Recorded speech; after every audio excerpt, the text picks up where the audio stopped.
Okay, gang. This is the first sort of substantive video for our first week, first unit module on rhetoric as persuasion and argumentation. Now I have my laptop open with Hallsby's chapter 7, rhetoric as argumentation, and argumentation. So there's actually less of an emphasis on persuasion, but we'll just assume persuasion as the kind of the background of argumentation, or rhetoric as argument. And when we're talking about argumentation, we're kind of already talking about persuasion, right? So I'll just mention off the bat that, like, normally when I teach a kind of intro or when I'm introducing students to rhetoric, I usually start with Aristotle, who is the kind of the father of theorizing rhetoric as this kind of useful social civic thing. And also because he has this wonderfully rich, kind of simple but profound definition of rhetoric, which is rhetoric is the ability to discover the available means of persuasion in a given case. Now, the available means of persuasion, the means part is where we could start talking about argumentation. And in fact, rhetoric's original conception from Aristotle is as persuasion, but as a kind of argumentation-based persuasion, right? And so you're probably familiar with or have heard of the modes of appeal, ethos, logos, and pathos. You might have heard about syllogisms and enthymemes. You might have heard about judicial, deliberative, and forensic or ceremonial occasions for speech making or debates. You might have heard about topoi. These are all Aristotelian concepts of rhetoric as persuasion, but they have a strong kind of argumentation flavor to them. So what Hallsby's up to here is he's providing a almost kind of grab bag of useful, important, popular, significant concepts and schemes and heuristics for thinking about rhetoric and argumentation. And I'm just going to kind of scroll through the reading here and talk about some of the more important for our purposes concepts. Now, there's three parts to this chapter, and we're only going to focus on the first two, and we're not going to focus too thoroughly on the second part even, right? So I want to work through the kind of the initial stuff here on the grab bag of stuff on argumentation. We got Monroe's motivated sequence, we got presumption, and so on, spheres. And I want to move a little bit into Toulmin, which is largely the second chunk there. But even the Toulmin stuff, I'm not going to go too deep in because I actually just posted a video that I recorded, I think last year, on Toulmin. And so, I'm going to just kind of refer you to that video for a further, more in-depth conversation about Toulmin. And I also have posted these are meant to be just kind of helpful, right? They're at your leisure, you may watch them. I have a video on Aristotle's enthymeme, which I think is a really important, useful video because the enthymeme is really like the bullseye of Aristotle's kind of overall school of thought when it comes to rhetoric. It all kind of comes down to this business of the enthymeme. And you can think of the enthymeme as this kind of process of making inferences, right? It's like if I walk into a persuasive moment, there's an audience in front of me or a group or whatever, trying to make a case, I can increase my chances of appealing to them if I know things about them, right? Like they love a certain sports team or they dislike a certain sports team, or Aristotle said it's always easy to praise Athenians in Athens, right? And so that's this idea, that's the kind of Monroe's motivated sequence, is this we're all a little bit selfish, and so if you kind of understand people's biases and sort of preferences and so on, you can use that not to necessarily manipulate, but you can make these connections, and those connections work in your favor in terms of bringing someone on your side. I always say if you want to persuade someone, the first thing you do is you got to get them on your side. You got to be on their side, right? That's very similar to Kenneth Burke's notion of consubstantiality, this idea of common ground, right? So enthymeme is about kind of taking advantage of common ground, or discovering it and then sort of using it in your appeal making. All right, so starts off talking about arguments in terms of fact, value, and policy. We can argue about facts. Did it happen? Did it not happen? Sort of details. We can talk about policies, obviously, in terms of like, should we, go in this direction? Should we go in that direction? Should we tax more? Should we tax less? Right? We can talk about the intricacies and the effects and so on. And then value is this really interesting and tricky one, but I think a great way of thinking about argumentation and debate is like you can in fact debate over values, right, or preferences or tastes even, right? Like you can have a rational conversation about, is Tarantino a better director than Spielberg? Like you can make cases and develop positions and so on. And so that's all part of the world of argumentation and persuasion. Arguments as things, right? So the business of fact, value, and policy also mentions Aristotle's three genres of rhetoric: the forensic, the epideictic, and the deliberative. I just mentioned those a moment ago. So for Aristotle, there are three occasions or genres of rhetoric, and they have to kind of do with time and the kind of audience that you're appealing to. So if you are appealing to an audience and they are making a judgment about past action, that is forensic, right? Think about a courtroom, right? What are you doing? You're getting an audience or a jury to accept your interpretation of what happened, right? This crime was this severe, this person did it, right? That's all about kind of factual stuff.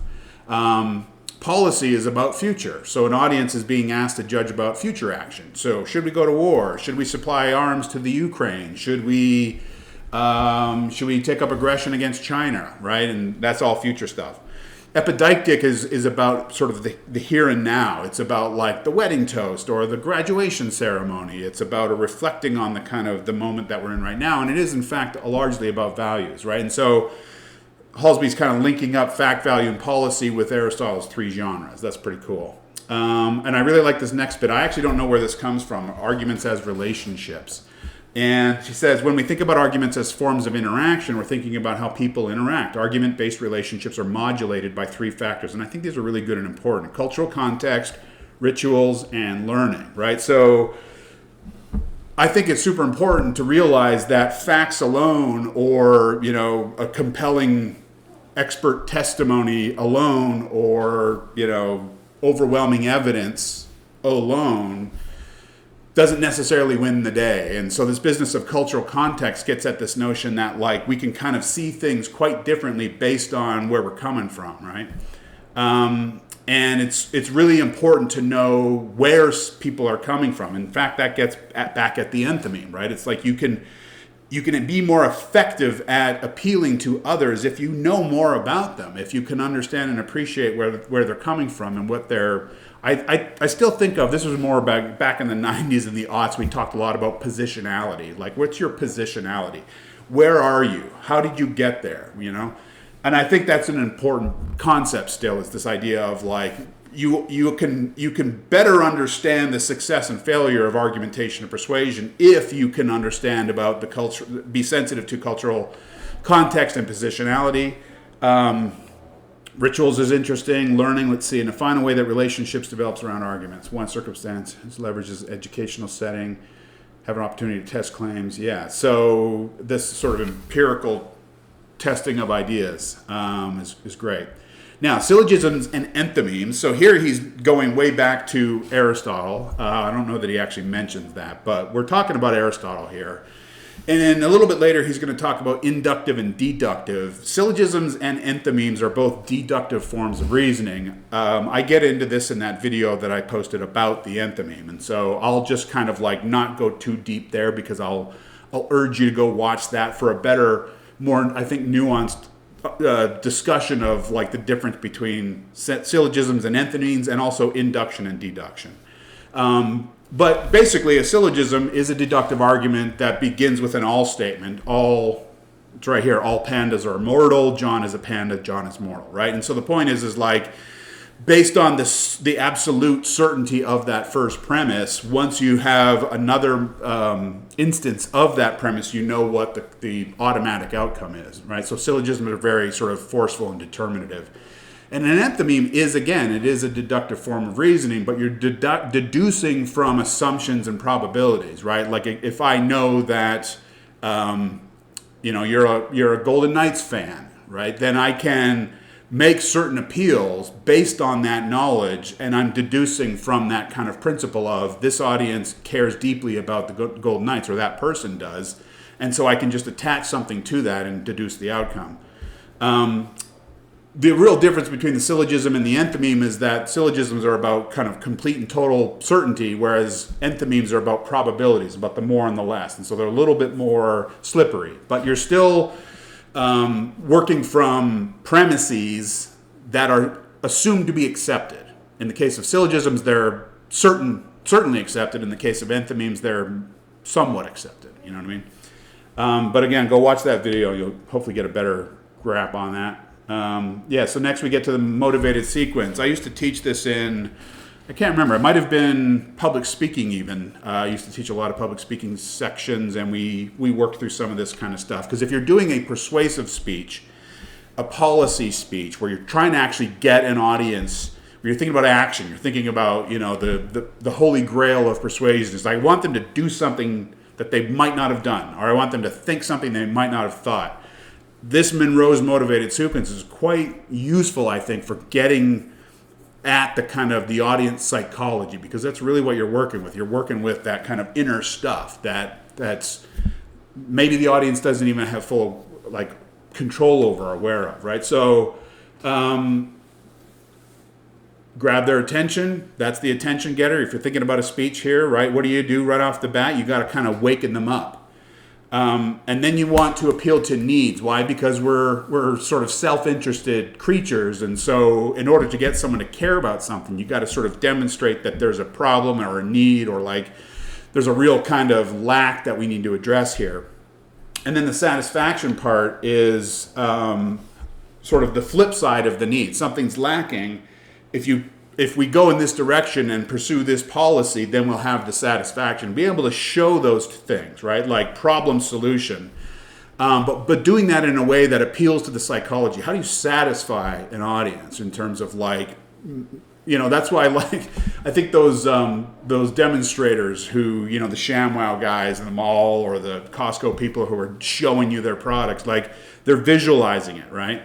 And so that Aristotle said that we are most persuaded when we believe something to have been demonstrated. So when you satisfy by demonstrating, by showing, by convincing, sort of in real time. And then the final kind of call to action there. So if you do a good job of those early steps, then you can achieve this call to action. I got to speed up here. So that's all good. Presumption and burden of proof. Now we're getting into debate stuff. And I know this language from when I was back teaching debate back in the day. This kind of stuff we don't encounter too often in daily life. It really is about a kind of structured arena type situation where it's all right, we are going to debate. And it's very kind of official and procedural. And the idea is that burden of presumption is okay, on any given question, there's the status quo, or the normal dominant kind of way of thinking about it. And that's known as presumption. And then a debate is where one team challenges presumption, right? I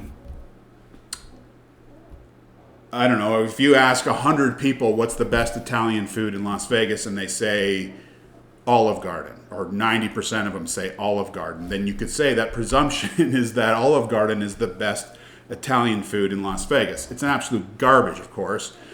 And so if I were wanting to challenge that, I would say something like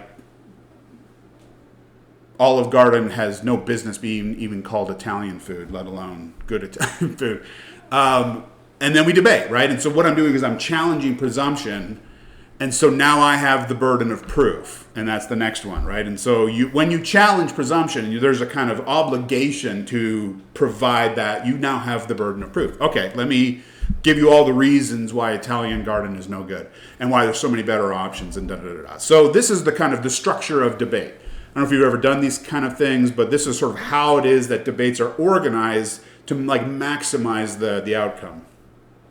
Audiences of argument, I'm not going to even bother with that. Spheres of argument, I'm going to skip over because we're actually doing that in, I think it's week 3 with Goodnight on the technical, personal, and the public. So take a glance at it, absorb it, but we're going to do a deeper dive in another week or so. It's good stuff. Okay, so now we're on part 2 of the Toulmin model.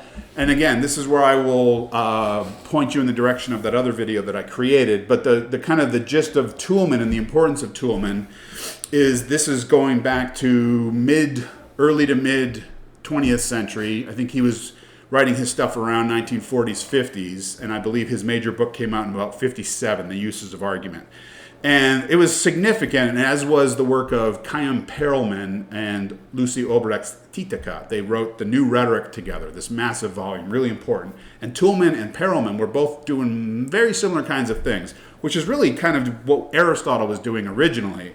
They were just kind of updating Aristotle for the 20th century. What we're not doing in this class is covering all the reasons why it is that it became necessary for Toulmin and Perelman to kind of rediscover Aristotle. Suffice to say that rhetoric had kind of gone out of fashion for quite a long time. And in the 20th century, there was this kind of resurgence. And that's why we have titles like The New Rhetoric. And Kenneth Burke comes along. He starts like just exploding the academy in terms of like new ways of thinking about rhetoric for the 20th century. And Toulmin was important because he was rejecting this kind of long tradition going back to the 16th century. This guy named Peter Ramus, this other guy named Rene Descartes, you might know him from that statement, I think therefore I am. Guys like that back then were basically saying the only thing that mattered was logic and formal reasoning and like syllogisms and really, really rigid, tight forms of trying to generate truth through like mathematical processes, essentially. Had nothing to do with rhetoric. So rhetoric was kind of pushed off to the side, and for a couple of hundred years it was logic, science, reason, deduction, philosophy, formal reasoning, and rhetoric was like on the bench, essentially. So in the early 20th century, Toulmin and Perelman come along and start to kind of like rediscover and reinvent rhetoric. And with Toulmin, the important part there is, and there's a lot of enthymeme overlap and connection here. So when we're talking about the warrant in Toulmin, we're really also kind of talking about the enthymeme or the process of making inferences, right? All right, so the main kind of point of the Toulmin model is like, there's 3 kind of main components. There's the claim, there's the data, and there's the warrant. And the point for Toulmin is that an argument is a movement that an arguer is making through these components, trying to win over an audience, right? So a claim is just a statement or an assertion, right? Olive Garden is terrible. There's a claim. Well, okay, fine. But an argument is about the process of establishing that claim, about supporting it and demonstrating it, right? So, all right, so what's the data for that claim? You could come at that in different directions, right? And so now, thinking about Aristotle here, the available means of persuasion. What is the available means of making the argument that Olive Garden is terrible? Comparisons, you can draw on expert opinions, you can draw on audience reviews, you can draw on images, you can look at the calorie content, you could look at the ingredients themselves and where they're coming from and how they're treated, and on and on and on. Okay, so you have all this different kind of support, and that's the data. Now, the warrant is what kind of quietly explains the relationship between the claim and the data. So how it is that you are supporting your claim, that's the warrant, right? Now, what does it say here? Part 2 of the Toulmin model, the verbal exchange, way of organizing, yep.